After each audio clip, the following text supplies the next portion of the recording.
Hello నమస్తే welcome back to our YouTube channel Vizag couple wonders. ఈరోజు వీడియోలో టేస్టీ ల్యాంబ్ కర్రీ మీకు చూపిద్దాం అని అనుకుంటున్నాను. ఇక్కడ మాకు జర్మనీలో గోట్ అసలు దొరకదు అనమాట. ఎప్పుడు షీపే తెచ్చుకొని తింటూ ఉంటాం ఒకవేళ మటన్ కానీ తినాలని అనిపిస్తే. ఇంకా మన రెసిపీ స్టార్ట్ చేద్దాం. ఫస్ట్ ఇంగ్రీడియంట్స్ అన్నీ ఒక దగ్గర పెట్టేసుకున్నాను నేను. ల్యాంబ్ ఎప్పుడైనా నేను డైరెక్ట్గా కుక్కర్లో పెట్టేస్తాను, ఎందుకంటే మామూలుగా కళాయిలో కర్రీలాగా చేద్దామంటే అది కుక్ అవ్వదు అంత తొందరగా. ఫస్ట్ మనం బిర్యానీ స్పైసెస్ వేసుకున్నాను, ఎందుకంటే గోట్ అయితే నాకు కొంచెం అంత స్మెల్ అది బాగానే ఉంటుంది, కానీ ల్యాంబ్ కొంచెం వేరేగా ఉంటుంది స్మెల్. అవి కొంచెం తగ్గించడానికి మన స్పైసెస్ వేస్తాను. నెక్స్ట్ ఆనియన్స్ వేసి కొంచెం బాగా ఫ్రై చేసుకోవాలి. ఇందులోనే ఒక 5 మిరపకాయలు వేసుకున్నాను.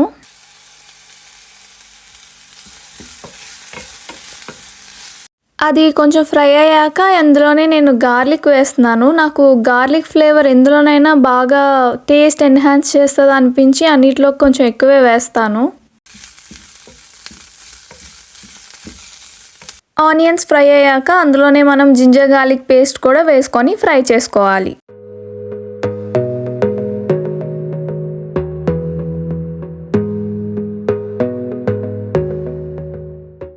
ఇప్పుడు కొంచెం పసుపు వేసుకుందాం.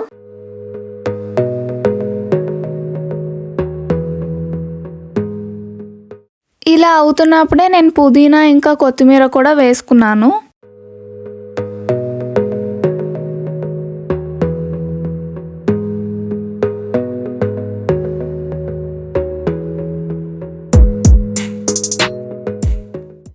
నెక్స్ట్ ఒక ఫుల్ టమాటా అంతా కట్ చేసి వేస్తాను అన్నమాట.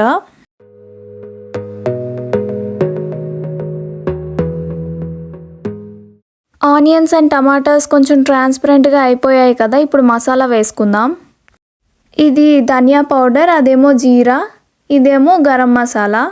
ఇవి మాకు ఇక్కడ కూడా దొరుకుతాయి కానీ కొంచెం బాగా కాస్ట్లీ అనమాట, అందుకే ఇండియా నుంచే తెచ్చుకుంటాం. ధనియా పౌడర్ అండ్ జీరా పౌడర్ కూడా ఇప్పుడు వేసేసాను.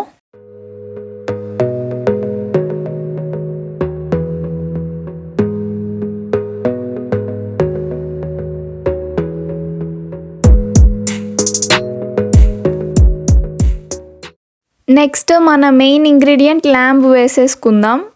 ఇక్కడ మాకు ల్యాంబ్ ఇలా చిన్న చిన్నగా కట్ చేయరు, మన ఇండియాలో లాగా పెద్దవే ఇచ్చేస్తారనమాట. మనమే కట్ చేసుకోవాలి. మళ్ళీ ఇంటికి వచ్చి కట్ చేసుకొని వాష్ చేసుకున్నాం పసుపు వాటర్తో.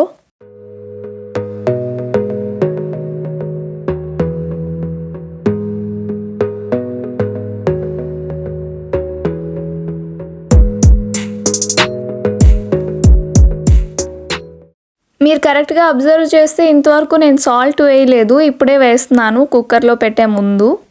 అది కొంచెం బాగా ఫ్రై అయిన తర్వాత కారం కూడా వేసేసుకున్నాను ఇప్పుడే. నాకు చిన్నప్పుడు అయితే మటన్ కర్రీ అసలు నచ్చేది కాదు బయట తినడానికి, మా మమ్మీ చేస్తేనే తినేదాన్ని. కానీ పెద్దయ్యాక స్లోగా నచ్చడం స్టార్ట్ అయింది. ఇక్కడికి వచ్చిన తర్వాత అయితే మటన్ని చాలా మిస్ అయిపోతున్నాం ఇద్దరం కూడా, అందుకే ల్యాంబే తెచ్చుకొని మాకు నచ్చిన టేస్ట్లో వండుకుంటూ ఉంటాం. చూసారా గ్రేవీ ఎంత థిక్గా వచ్చిందో, నేను అసలు వాటర్ కూడా వేయలేదు. అలా వచ్చిన గ్రేవీతోనే నేను క్లోజ్ చేసేస్తున్నాను కుక్కరు. ఇప్పుడు 8 విజిల్స్ వచ్చినంత వరకు నేను ఉంచుతాను.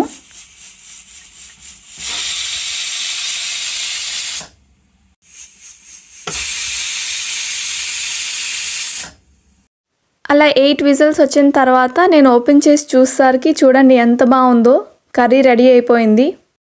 చూస్తేనే నోరు ఊరిపోతుంది కదూ.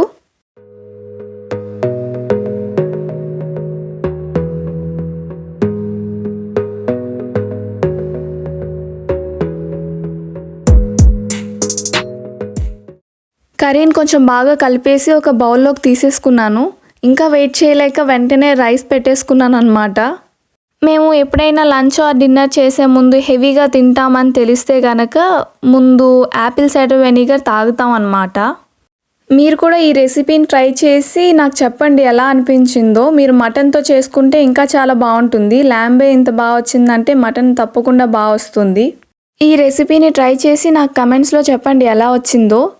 ఇలాంటి మరెన్నో వీడియోస్ కోసం మమ్మల్ని సపోర్ట్ చేస్తూ ఉండండి. ఎలా సపోర్ట్ చేస్తారు? Like, share and subscribe. Bye bye. See you in the next video.